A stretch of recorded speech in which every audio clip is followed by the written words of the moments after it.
Selamlar trader ve trader adayları ya da konuyla ilgisi hiç olmayanlar. Hepinize selamlar, ben Ceyhun. Bugünkü konumuz Forex'te kazanç hesaplama. Bu konuyu özellikle arkadaşlar benim anlatmamı istemiş. Çünkü çok karıştırılan bir konuymuş. Ben de arkadaşları kırmamak adına bir de ben karıştırayım dedim. O zaman uyarılarımızı yapalım ve hızlı bir şekilde karıştırmaya başlayalım arkadaşlar.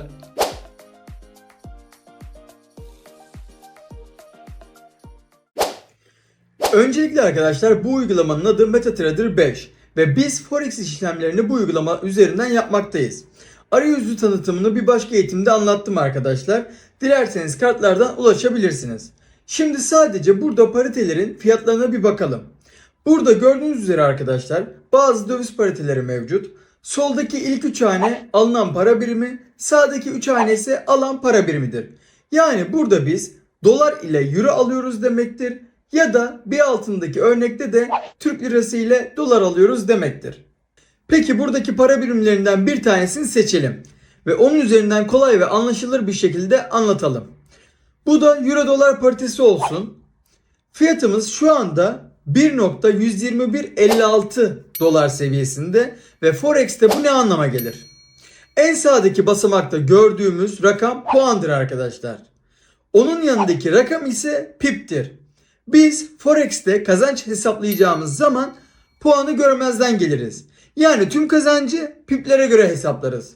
Şimdi burada da bundan dolayı puan basamağını görmezden geliyoruz arkadaşlar. Şimdi burası diyelim 3 pip yukarı gitse ne oluyor? Fiyat 1.1218. Peki 1 pip aşağı gitse ne oluyor? Fiyat 1.1214 dolar. Pip mevzusu bu kadar basitti arkadaşlar. Demek ki anlaşılmayacak bir şey yokmuş. Şimdi gelelim kazanç mantığına. Teknik olarak anlatmayacağım arkadaşlar. Teknik olarak anlatırsam matematiği kafanızı karıştırabilir. Arkadaşlar bundan dolayı zaten bu konuda mağdurlar. Ben size Ceyhun'dan söylemesi tekniğini göstereceğim arkadaşlar. Dünya genelinde Forex'te 100 kaldıraçla işlem yapılır. Ve ben size bundan dolayı 100 kaldıraçlı mantığını anlatacağım arkadaşlar. Benim taktiğime göre arkadaşlar %10 kazanabilmek için fiyatın ilk iki basamağını pip basamağına ekliyoruz. Yani burada bakacak olursak ilk iki basamağımızın sayı değeri 11. Bunu pip basamağımızın orası neresiydi? Burada.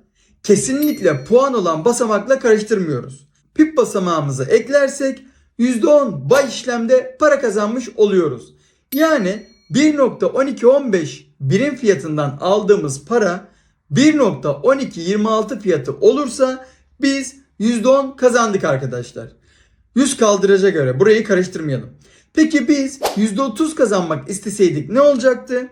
O zaman da ilk iki basamağımızın 3 katını pip olarak eklersek %30 kazanmış oluruz. Yani fiyatımız 1.1248 seviyesine çıktığında bay işlemde %30 paramız cebimizde demektir arkadaşlar. Şimdi de hem başka para biriminde hem de sel işlem üzerinden anlatalım. Bu arada arkadaşlar bilmeyenler için söyleyeyim. Bay işlem yukarı yönlü işlem demektir. Yani fiyat yukarı çıktığında para kazanırsınız. Sel işlemde ise aşağı yönlü açılan işlemdir. Burada da fiyat aşağı düştüğünde para kazanırsınız demektir. Şimdi de pekiştirmek adına Yeni Zelanda doları üzerinden bir örnekle anlatalım. Sel işlem açacaktık. Fiyatımız neydi arkadaşlar? 0.63901 dolar. Burada %20 kazanç için sel işlemde nasıl hesap yapmamız gerekiyor? Hemen bir bakalım. Ceyhun'dan söylemesi formülü neydi? İlk iki basamağımızı alıp pip basamağına ekliyorduk. Yani buradan baktığımızda ilk iki basamağımızın değeri nedir? 6. Peki biz %20 kar için ne yapacağız? Bu değeri 2 ile çarpıp sel işlem olduğu için pip basamağından çıkartacağız. 2 ile çarptığımızda 12 sayısını elde ediyoruz. Burada pip basamağımızdan bu sayıyı çıkarttığımızda biz %20 kazanç sağlamış oluyoruz. Puanı işleme katmıyoruz. Hatırlatırım arkadaşlar. İnanın bu anlattığımı 3-4 yıl Forex piyasasında olup da hala bilmeyenler var. Biz şu anda onlardan 1-0 öne geçtik bile. Bence en iyi yatırım klişe gibi olacak ama insanın kendisine yapmış olduğu yatırımdır arkadaşlar. Şimdi bir de birlikte lot hesabı yapalım arkadaşlar. Bu da şu demek: lot işleme girilen miktarı belli eder. Onun da hesabını hızlı bir şekilde az önceki euro dolar fiyatı üzerinden anlatayım arkadaşlar. Döviz paritelerinde bir lot 100.000 birimi temsil eder arkadaşlar. Yani siz bir lot bu işleme girerseniz 1.12156 dolar çarpı 100.000 birimden 112.156 dolar kadar euro almış olursunuz. Forex'te en küçük lot miktarı 0,01'dir arkadaşlar. Yani bu kaç birim ediyor? 1000 birimdir. Haliyle 0,1 lotta 10.000 birimdir. Şimdi burada bakacak olursak biz en küçük lotla bile işleme girersek arkadaşlar, yani 1000 birimden bu döviz çiftine girmek istesek bile fiyat çarpı birimden bizim 1121 dolar kadar paraya ihtiyacımız var. Şimdi siz diyeceksiniz ki ama Ceyhun, bu Forex'te bu kadar paraya mı ihtiyaç var? Hatta bunu çoktan dediğinizi duyar gibiyim arkadaşlar. Tabii ki de hayır. Bundan dolayı burada bir kaldıraç sistemimiz var. Kaldıraç sisteminde ülkemizde SPK 10 kaldıraca kadar izin vermekte. Bundan dolayı çoğu yatırımcı yurt dışı şirketlerini kullanmakta.